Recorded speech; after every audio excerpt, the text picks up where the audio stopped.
Today I'm going over 4 great energy dividend stocks that you can add to your portfolio. All 4 of them have PE values underneath 20. 2 of them have had growth over the last year above 60%, and the other 2 have had slower growth, however they have high dividend yields above 6%. So if you're ready, let's jump in.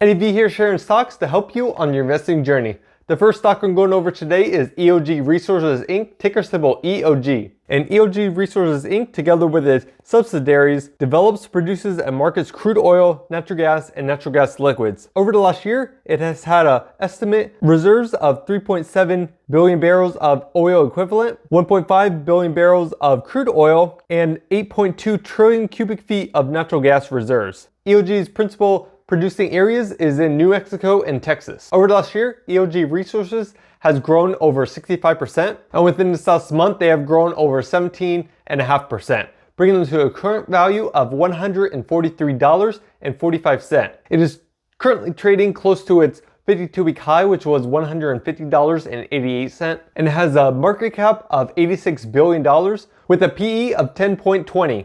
If you're not familiar with what PE is, it stands for price over earnings, and that'll be your current share price divided by the earnings per share, which is in this case 14.44. EOG Resources has a dividend yield of 2.24%. That'll give you an annual payout of $3.30. Their payout ratio is 22.16%, and they have a 5-year growth rate of 35%.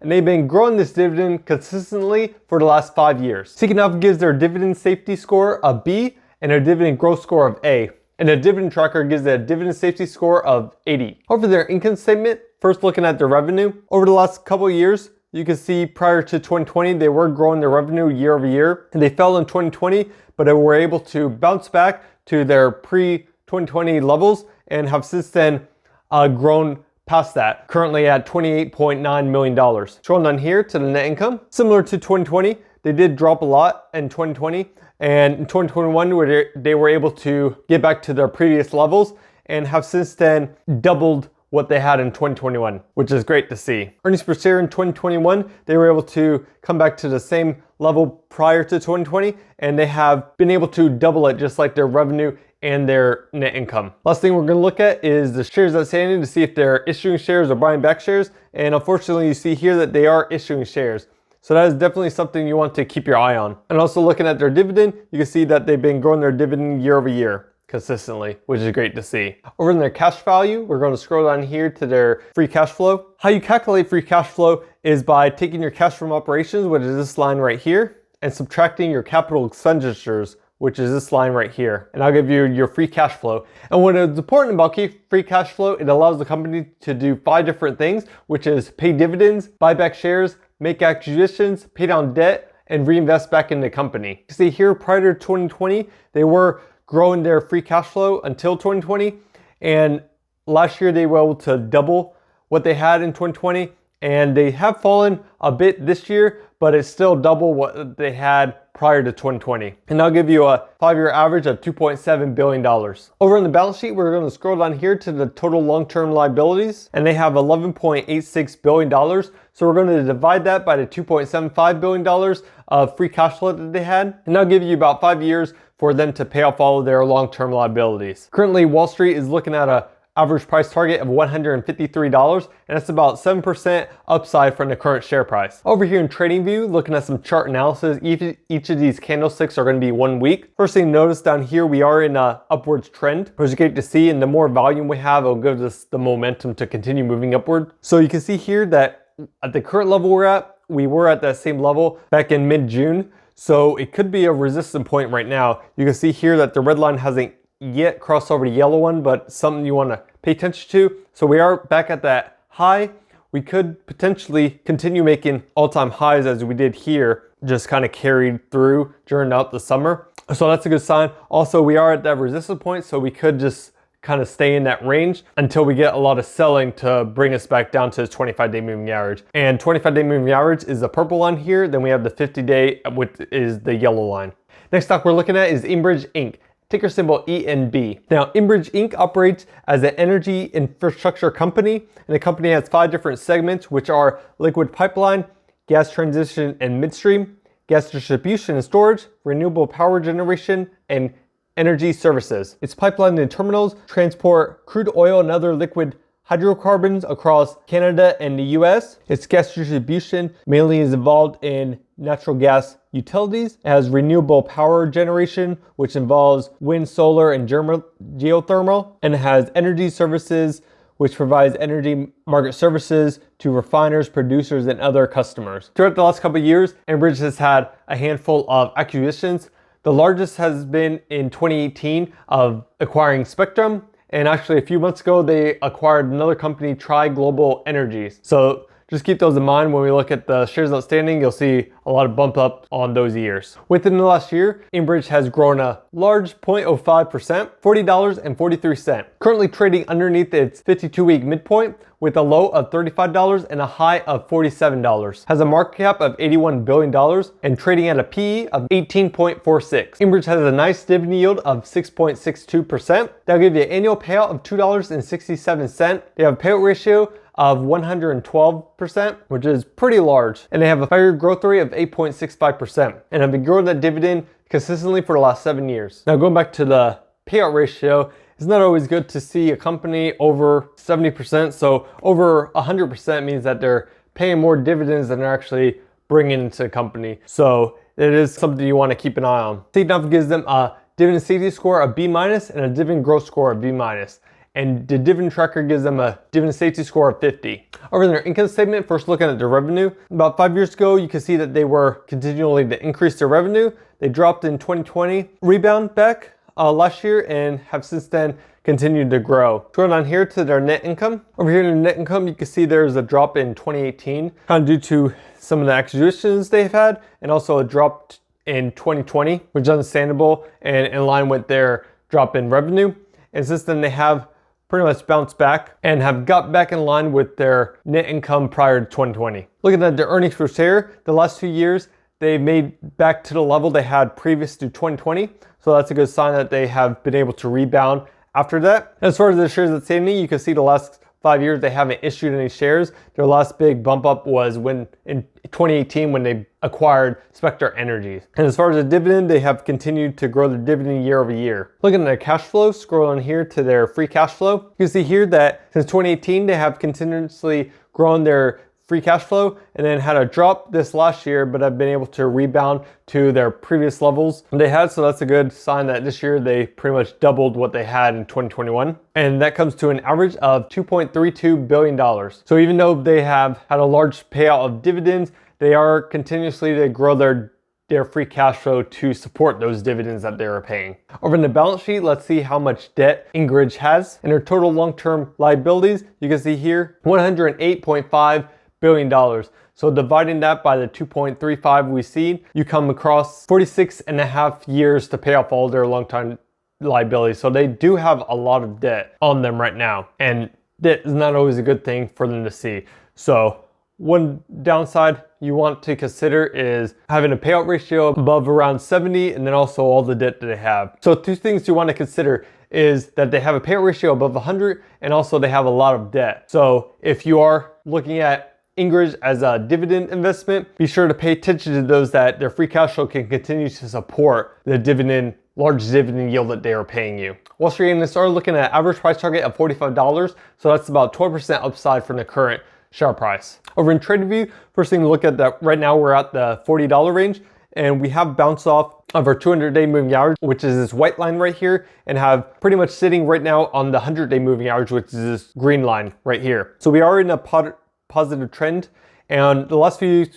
we have had a lot of buying volume, which allows us to bounce off that 200-day moving average and through the 100-day moving average. So if we continue getting good buying volume, we'll have the momentum to break through our 25-day and our 50-day moving average to be able to get back to our 45-day average, which was what the analysts were seeing as a price target, and possibly up to our all-time high of $47. So if this positive trend continues, we'll be able to break through those moving averages and make these all-time highs. So great to see here for Enbridge. Next two stocks I'm going to go over, I learned from one of my subscribers. Shout out to Omar Reyes. And both of these energy stocks I thought were really good. So wanted to share it with all you guys. So the first one being VLO Energy Corporation, ticker symbol VLO. VLO Energy Corporation manufactures, markets, and sells transportational fuels and petrochemical products in the US, Canada, UK, and Ireland. Company operates through 3 different segments, which is refining, renewable diesel, and ethanol.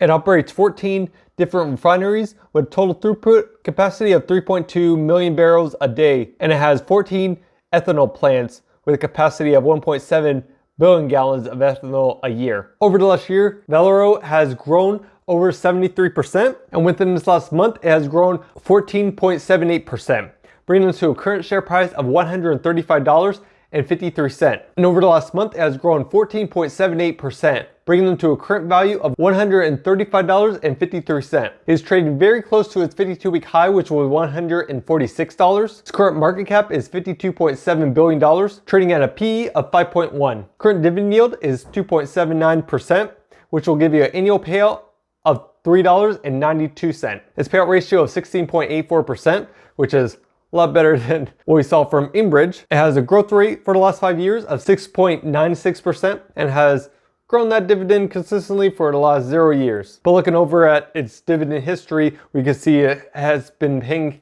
dividends for the last 25 years. VLO has a dividend safety score of A- and a dividend growth score of A+. And the dividend tracker gives it a dividend safety score of 73. Over on its income statement, looking at its revenue, you can see here that it has been growing its revenue.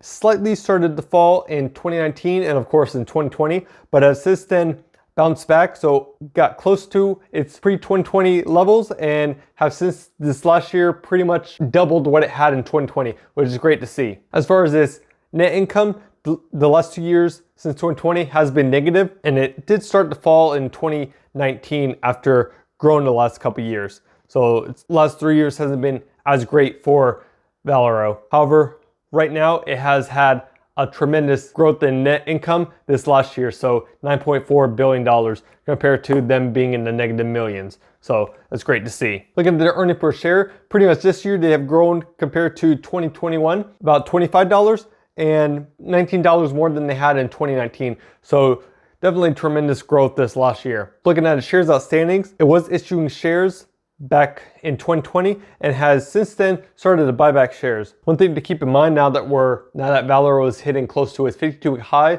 you don't want to see it continue to buy back shares while the price is super high, but it is good to see that they were buying back shares when they were at a lower level. And you can see here, looking at its dividend growth rate, the last 2 years they haven't issued any more dividends, but prior to that, they were growing their dividend year over year. So that's why we had a dividend growth score of 0 this last year. Over on its cash flow, just scrolling here to look at its free cash flow. While it did have negative profit, those years it did have a positive free cash flow. So it was lower than pre-2020. You can see here it was 2.6 billion and 3.6 billion. So it did fall from there, but right now we're about double of what we had prior to 2020, which is great to see. So that gives them a 5-year average of $3.69 billion. Over on this balance sheet, just scrolling on here to long-term liabilities. So we have $18.3 billion in liabilities divided by that $3.6 billion of free cash flow. That comes out around 5 years to pay off all their liabilities. So very close to what EOG Resources had. Wall Street analysts are looking at an average price target of $139.